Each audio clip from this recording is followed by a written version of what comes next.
Apresentamos Boa Nova, um podcast do GRESG com Guaraci Silveira, baseado no livro de Chico Xavier pelo espírito de Humberto de Campos.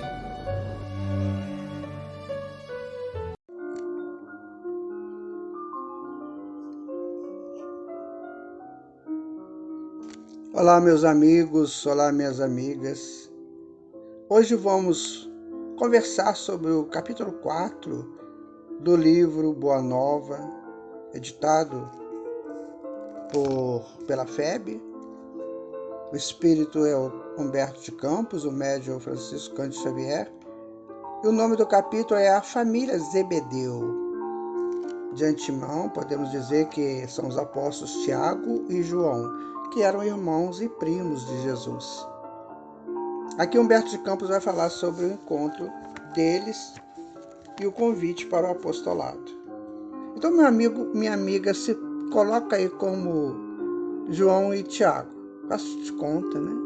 Que Jesus foi na tua casa. Aí chegou aí, você estava arrumando aquelas redes, que eles eram pescadores, né? Arrumando aquelas redes lá, botando, né, coisa em dia, costurando, e de repente chega o Senhor Jesus. E aí, amigo, como é que você fica? Eu ficaria entusiasmado, feliz, não sei, porque você não o conhecia direito, se bem que eles já eram conhecidos. Mas imagina você com o Senhor Jesus chegando aí na porta da sua casa e te dizendo assim: vamos? Como disse a Levi falou: Senhor, estou pronto. Será que nós faríamos a mesma coisa, gente?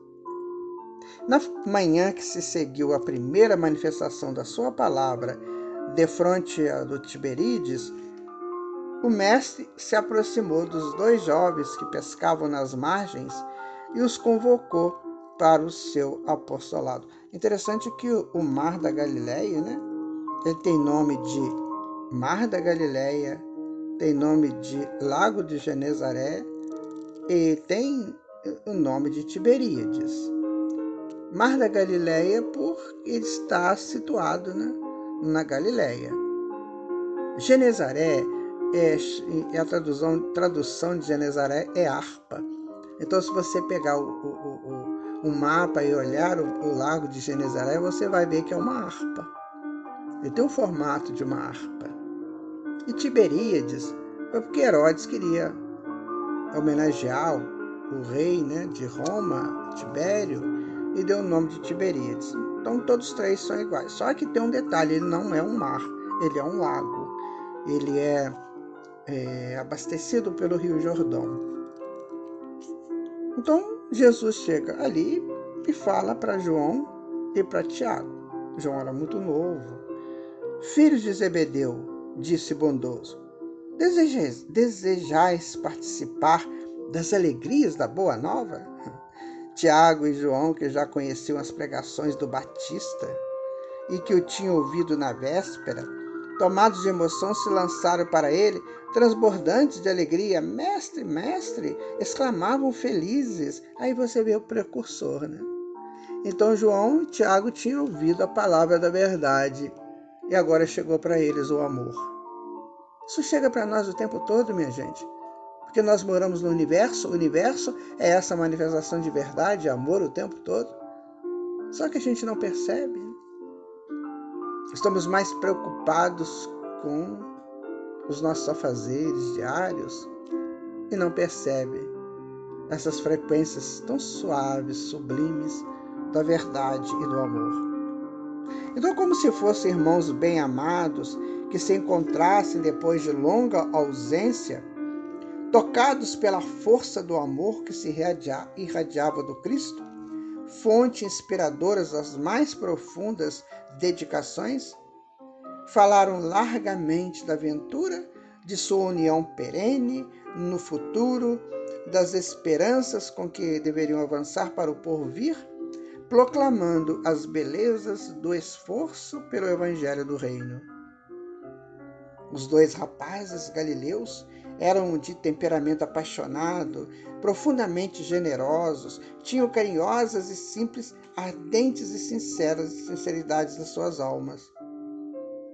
João tomou das mãos do Senhor e beijou-as afetuosamente, enquanto Jesus lhe acariciava os anéis macios dos cabelos. Tiago, como se quisesse hipotecar a sua solidariedade inteira, aproximou-se do Messias e lhe colocou a mão sobre os ombros em amoroso transporte. Os dois novos apóstolos, entretanto, eram ainda muito jovens, e, regressando à casa com o espírito arrebatado por imensa alegria, relataram à sua mãe o que se passara. A mãe de João e Tiago era Salomé, esposa de Zebedeu. Não a Salomé, aquela conhecida, né, que dançou para Herodes, outra Salomé. Então, apesar de ser uma pessoa bondosa, né, e sensível, ela recebeu essa notícia com um certo cuidado. Também ela ouvira o profeta de Nazaré nas suas gloriosas afirmativas da véspera. Pôs-se então a ponderar consigo mesma: não estaria próximo aquele reino prometido por Jesus? Quem sabe se o filho de Maria não falava na cidade em nome de algum príncipe? O Cristo deveria ser o intérprete de algum desconhecido ilustre que recrutava adeptos entre os homens trabalhadores e mais fortes.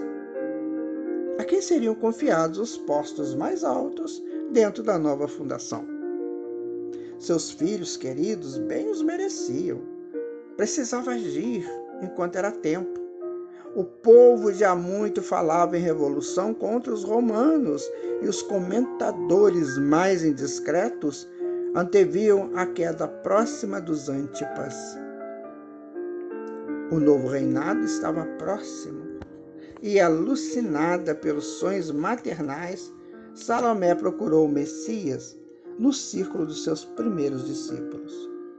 Senhor, disse atenciosa, logo após a instituição do teu reino, eu desejaria que os meus filhos se assentassem, um à tua direita e o outro à tua esquerda, como as duas figuras mais nobres do teu trono. Veja você, meu amigo, essa coisa de mãe, né? Elas querem sempre o melhor para os filhos. E elas fazem coisas que às vezes estão fora de contexto, né? Ela entendia que Jesus estava preparando o reino aqui na terra, sabe?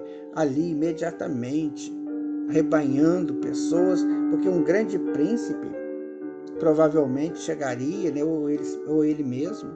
Eles não tinham essa noção de espiritualidade, essa noção de continuidade da imortalidade da vida, dos planos superiores do planeta que dirigem o próprio planeta. Não sabiam nada disso. Até hoje, né, isso não é muito conhecido. Por isso que nós amamos a doutrina espírita, porque ela nos mostra isso, nos explica com lógica e com justiça toda essa situação crística do planeta com seu Cristo planetário, que é o Jesus. Então Jesus olhou para ela, né, e falou com um gesto bondoso: bom, antes de tudo é preciso saber se eles quererão beber do meu cálice, porque realmente é complexo o cálice de Jesus, né, gente? A genitora dos dois jovens embaraçou-se. Além disso, o grupo que rodeava o Messias a observava com indiscrição e manifesta curiosidade. Reconhecendo que o instante não lhe permitia mais amplas explicações, retirou-se apressada, colocando seu velho esposo ao corrente dos fatos. Ela fez a pergunta e ficou assustada com a própria pergunta. Ao entardecer, cessado o labor do dia, Zebedeu, acompanhado pelos dois filhos, procurou o mestre em casa de Simão. Jesus então lhes recebeu a visita com extremo carinho, enquanto o velho Galileu expunha suas razões humildes e respeitoso.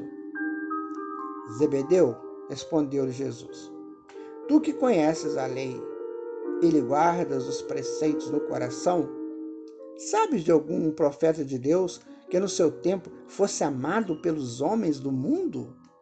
Não, Senhor, disse Zebedeu, né? Que fizeram de Moisés, de Jeremias, de Jonas? todos os emissários da verdade divina foram maltratados e trucidados ou banidos do berço em que nasceram. Na terra, Zebedeu, o preço do amor e da verdade tem sido o martírio e a morte. O pai de Tiago e de João ouvia o humilde e repetia: sim, Senhor.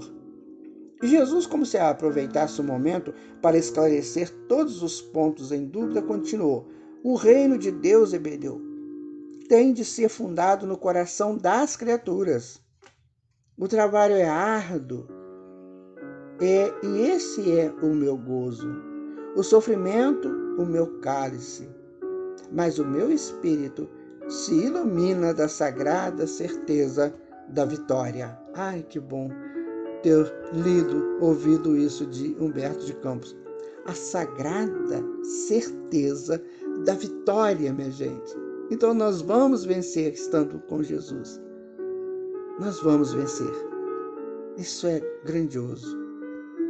Então, Senhor, exclamou Zebedeu, respeitoso, e o vosso reino é o da paz e da resignação que os crentes de Elias esperavam? Jesus, com um sorriso de benignidade, acrescentou: a paz da consciência, Zebedeu, pura, e a resignação suprema à vontade de meu Pai são do meu reino. Mas os homens costumam falar de uma paz que é ociosidade de espírito e de uma resignação que é vício do sentimento. Zebedeu, eu trago comigo as armas para que o homem combata os inimigos que lhe subjugam o coração, e não descansarei enquanto não tocarmos o porto da vitória. Eis porque o meu cálice agora tem de transbordar de fel, que são os esforços ingentes que a obra reclama. Ah, meus amigos, como isso é bom saber, né? Então nós vamos vencer. Continuemos com o mestre. E como se quisesse pormenorizar os esclarecimentos, prosseguiu: há homens poderosos no mundo que morrem comodamente em seus palácios, sem nenhuma paz no coração, transpondem desespero e com a noite na consciência os umbrais da eternidade. Há lutadores que morrem na batalha de todos os momentos, muitas vezes vencidos e humilhados, guardando, porém, completa serenidade de espírito, porque em todo bom combate repousaram o pensamento no seio amoroso de Deus. Outros há que aplaudem o mal, numa falsa atitude de tolerância, para lhe sofrer amanhã os efeitos destruidores. Os verdadeiros discípulos das verdades do céu, esses não aprovam o erro, nem exterminam os que o sustentam. Trabalham pelo bem porque sabem que Deus também está trabalhando. O Pai não tolera a maldade. O Pai não tolera o mal. E o combate por muito amar a seus filhos. Vê, pois, Zebedeus, que o nosso reino é de trabalho perseverante pelo bem real da humanidade inteira. Você observa, prezado amigo e amiga, que o planeta Terra, ele é um planeta onde os espíritos estão saindo do primitivismo, né? Dos reinos anteriores da animalidade, e trazendo em si a canga das violências, do orgulho, do egoísmo. E Jesus, então, tem que administrar isso para fazer com que esse homem volte-se para Deus. Enquanto os dois apóstolos fitavam em Jesus os olhos calmos e venturosos, Zebedeu contemplava como se tivesse à sua frente o maior profeta do seu povo. Grande rei! Exclamou o velho pescador. E dando expansão ao entusiasmo que lhe enchia o coração, disse, ditoso: Senhor, Senhor, trabalharemos convosco. Pregaremos o vosso evangelho. Aumentaremos o número dos vossos seguidores. Ouvindo essas palavras, o mestre elucidou, pondo ênfase nas suas expressões. Ouve, Zebedeu, nossa causa não é a do número, é a da verdade e do bem. É certo que ela será um dia a causa do mundo inteiro. Percebe aí, amigo e amiga? O cristianismo será a causa do mundo inteiro, Jesus disse. Mas até lá, precisamos esmagar a serpente do mal sob os nossos pés. Por enquanto, o número pertence aos movimentos da iniquidade. A mentira e a tirania exigem exércitos e monarcas, espadas e riquezas imensas para dominarem as criaturas. O amor, porém, essência de toda a glória e de toda a vida, pede um coração e sabe ser feliz. A impostura reclama interminável fileira de defensores para espalhar a destruição. Basta, no entanto, um homem bom para ensinar a verdade de Deus e exaltar-lhe as glórias eternas, confortando a infinita legião de seus filhos. E Zebedeu, quem será maior perante Deus? A multidão que se congrega para entronizar a tirania, esmagando os pequeninos? Ou um homem sozinho e bem-intencionado, que com um simples sinal salva uma barca cheia de pecadores? Sendo eles também pescadores? Empolgado pela sabedoria daquelas considerações, Zebedeu perguntou: Senhor, então o evangelho não será bom para todos? Em verdade, replicou o mestre, a mensagem da Boa Nova é excelente para todos. Contudo, nem todos os homens são ainda bons e justos para com ela. É por isso que o evangelho traz consigo o fermento da renovação. E é ainda por isso que deixarei o júbilo e a energia como as melhores armas aos meus discípulos. Júbilo e energia, meu amigo, é o que você recebe como trabalhador de Jesus. Exterminando o mal e cultivando o bem, a terra será para nós um glorioso campo de batalha. Se um companheiro cair na luta, foi o mal que tombou. Nunca o irmão que para nós outros estará sempre de pé. Não repousaremos até o dia da vitória final. Não nos deteramos numa falsa contemplação de Deus à margem do caminho. Por quê? Porque o Pai nos falará através de todas as criaturas trazidas à boa estrada. Estaremos juntos na tempestade, porque aí a sua voz se manifesta com mais retumbância.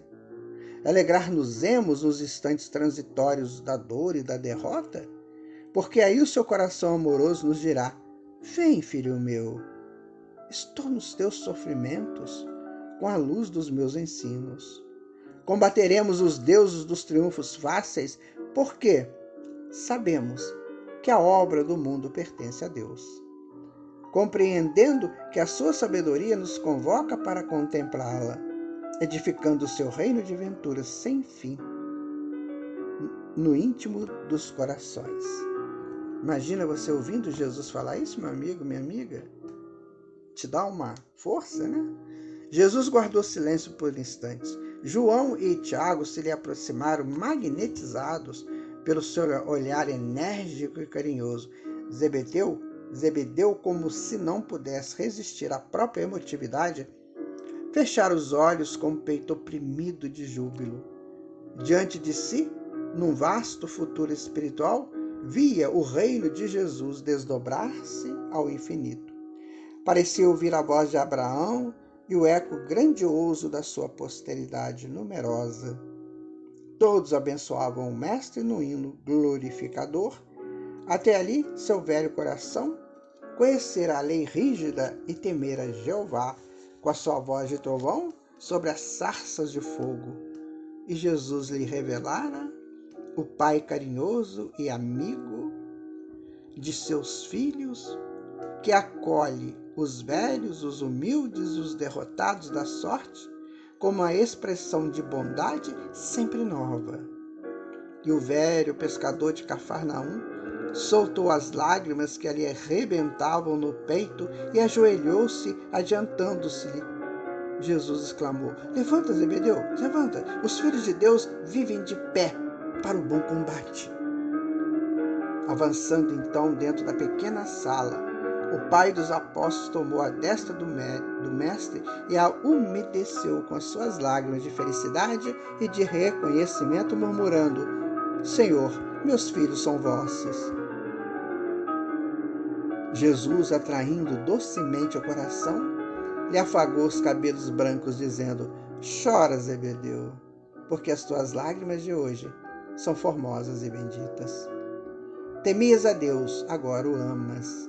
Estava perdido nos raciocínios humanos sobre a lei. Agora tens no coração a fonte da fé viva. Esse encontro de Jesus com Zebedeu nos indica como deve ser o nosso encontro com o Mestre. Um encontro do reconhecimento, das lágrimas, né? Do afago do Mestre em seus cabelos. É assim, é dessa forma. Muita paz para você, meu amigo e minha amiga.